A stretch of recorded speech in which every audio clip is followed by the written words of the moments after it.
Hey everyone, uh, it's been a while since I saw y'all last. I hope everyone is doing well. I hope everyone is safe and healthy, and making the best out of this very bizarre situation that we find ourselves currently in. Now, I've decided to come here today, talk to y'all in this manner because there's some things we need to discuss. Now, first of all, I assume by now that you have all heard the news, and if not, let me spell it out for you. They have made the decision that they are going to close the school building for the remainder of the school year. Couple things I want to say right off the bat as it relates to this. Number one, I want to make sure that you are aware that I am 100% in favor of this decision. Our our primary responsibility, first and foremost, especially those of us in the arts, is the health and safety of the students that are under our care. And while this definitely throws a monkey wrench into a lot of plans, and we're going to talk about that here in a second, um, I'll admit that if they had made the announcement that we were going to go back as scheduled, there was going to be a part of me that was going to go, really? Um, so I feel this is the right decision to make. Also, and I feel this is also something we need to make sure is very clear. I know you've heard it, but I want to cut right through and make sure that we're all on the same page here. Just because the school is closed, school and education itself is not done. Okay? Your teachers have things set up on Microsoft Teams. Make sure that you are logging into that. I know if you are in one of my classes, I have resources on my website. So just because we won't be returning to the physical building, that does not mean that we're automatically on summer vacation. Okay, I know some of you, I don't blame you for this. I know some of you have kind of checked out. Can't say I blame you. I'd be doing the same thing if it were me. Matter of fact, I have been doing it a little bit. I'm not going to lie to you. So please, please, please make sure that you are checking in with your teachers. Make sure that you are checking in on Microsoft Teams and checking out those resources that your teachers are going through to get to you so that you have things to help further your education during this, again, very bizarre situation. So, all of that being true and all of that being said, that does not mean that I'm coming before you today in any kind of overjoyed frame of mind. The fact that we aren't going to be returning to the school building throws monkey wrenches into a lot of plans. First and foremost, I have to send my heart out to all the seniors in the cast and in my classes, and just any seniors that I know. I've said this on what turned out to be our last day in the school for the year, that it wasn't just us that was affected by this, that everybody was getting the crap end of the stick, and that is very true, and it's only become more true as the weeks have dragged on. There is nobody who hasn't been affected by this. Everyone has, this has touched everyone in some way, shape, or form, but I also firmly believe that the seniors, class of 2020, be that high school, college, whatever, you guys have really gotten the bad end of it. And I am so sorry for that. I wish there was something more I could say or something more I can do to make it better. I know just saying I'm sorry doesn't cut it, but it's all I can say. I can't imagine what it must feel like for y'all. I can only view it through a selfish prism, mine, and saying that one of the things that hurts me very badly is not being able to see my seniors off.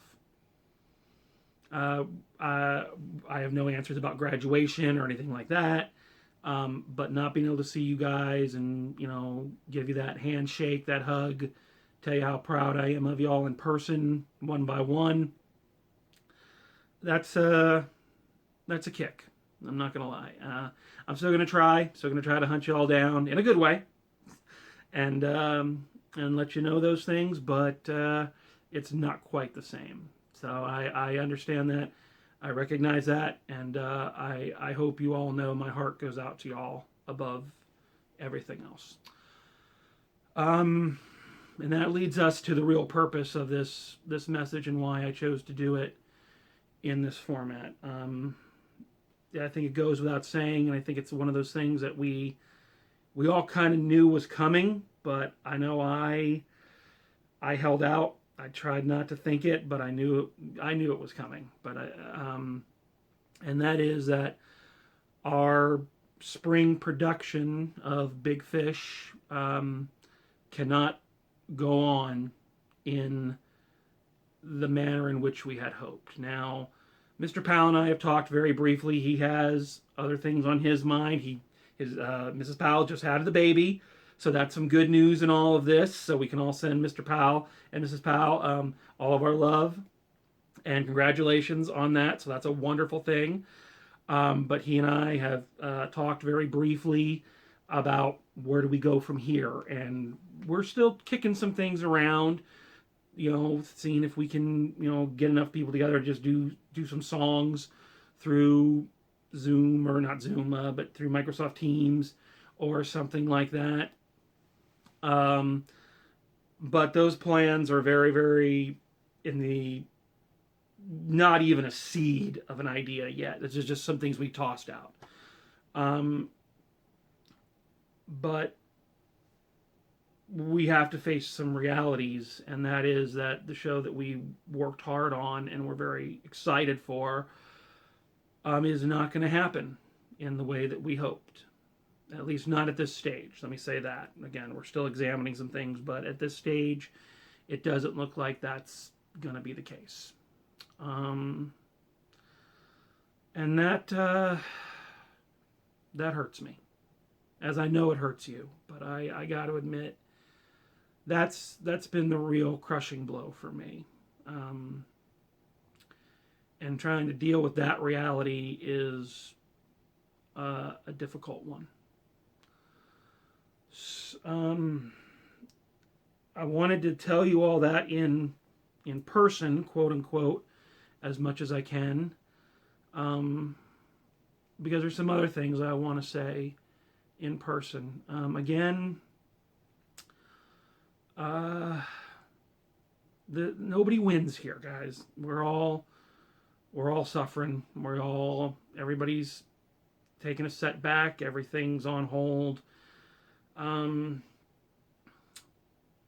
So we're not the only ones, but I gotta tell you guys, I was looking forward to this. And what I was looking forward to the most was just coming to rehearsal every day. What a wonderful, talented, supportive, dedicated group of young people you are. I won't forget. I know it didn't work out the way we wanted to, but I will not forget that day in the auditorium when I was laying it out for you, when they first suspended school, and you guys rallied and you were there for it, and you were ready to pull it together, rehearse in parking lots and do whatever we needed to do. And I was really proud of you all. That is going to be a moment that I'm going to recount to future casts.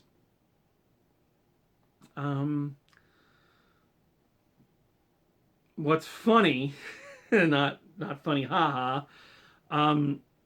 is that before we left, I remember Angel was making fun of me in that delightful way that she does, that I never change my opening night speech. It's always the same speech.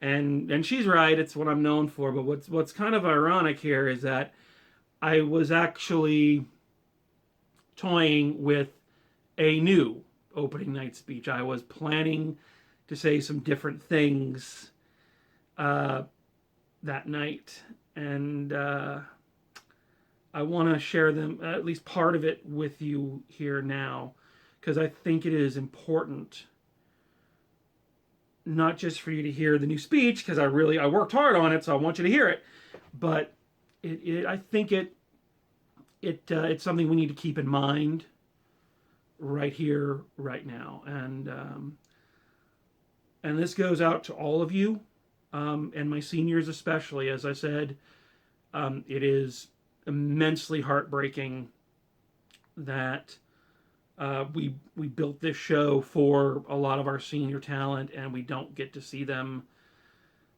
hit that mark one last time. But I guess it's wonderful that they did it so many other times in the past, so we still have those wonderful memories.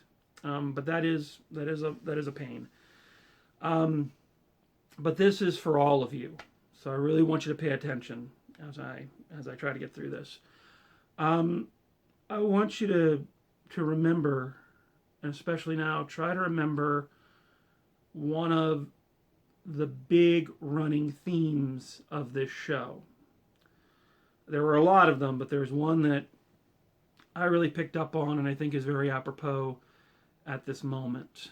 And that is, the world is not always a friendly place.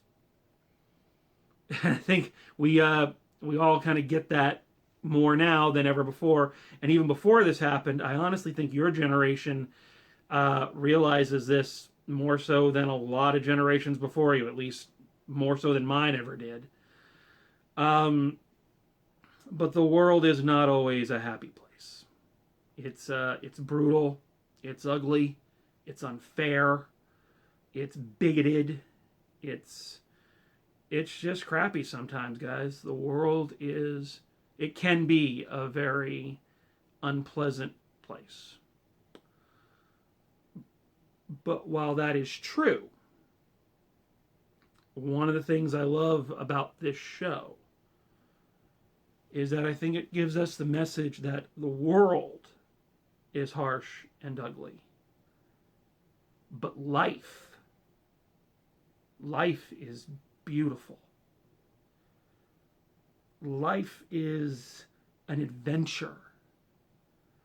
And even a life like Edward Bloom's, which, when you really look at it, is a fairly ordinary little life, it becomes extraordinary when you see it through the eyes of someone who loves living it, who sees the jobs that they've held, the things that they've done, not as kind of the standard rite of passage that every person goes through, but rather each one is a new tale and a new adventure.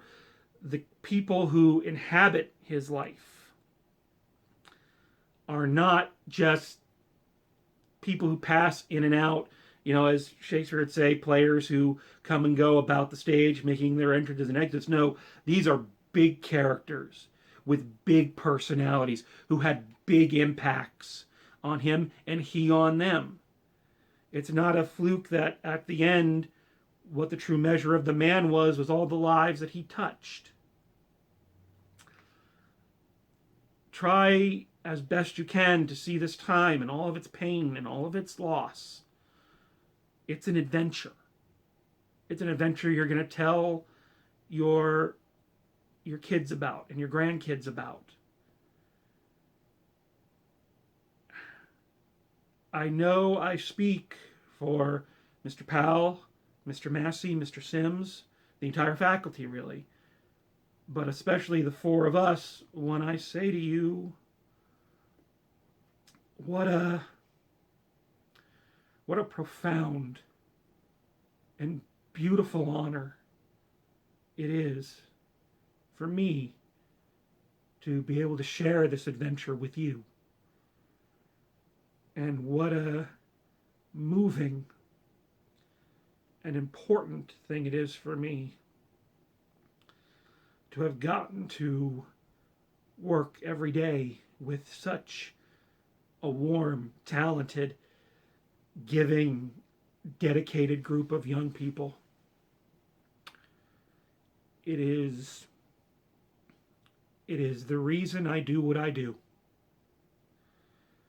And nothing makes me prouder than those moments working with y'all when you get it, when a scene comes together or a song hits the right note or a dance looks great, and I am so proud. And I am so very proud of all of you. And just like Edward Bloom, the adventures of our life become chapters. And I know it doesn't feel like this now, but the chapter you are in, that you all are in right now, it's the early stages. I know people build up that high school is this, the be all and end all. It's a big chapter, but it's not the last chapter. You have got so many chapters, so many adventures ahead of you. And I am truly, truly humbled and truly blessed that I was allowed to be a part of that adventure. And I hope that when you're my age and you're looking back at this time of your life, you're looking back at high school and the things you did, and you're having trouble remembering the names of all the people you were in classes with and all the people that you knew, I hope that you'll remember this chapter that I and Mr. Powell and Mr. Massey, Mr. Sims, that we occupied. That you'll remember those crazy shows you did and that crazy son of a gun theater teacher who twirled a cane and yelled at you. And I sincerely hope that they're good stories. I love you all. I'm proud of you all. And I am still here for you all. I want you all to make sure you remember that. Mr. Powell, Mr. Massey, Mr. Sims, myself, all the faculty, we are still here. If you need us, if you have questions, if you just need to check in, if you just need that lifeline, we're here for you always. And this is not the end. This is not the end of the story. We'll be back. The theater will continue on. And I'll be there, twirling my cane and yelling at y'all to stop sucking so much. Take care of yourselves. Take care of each other. Take care of your families. Be happy. Be healthy. And above all, find a time to smile a little bit.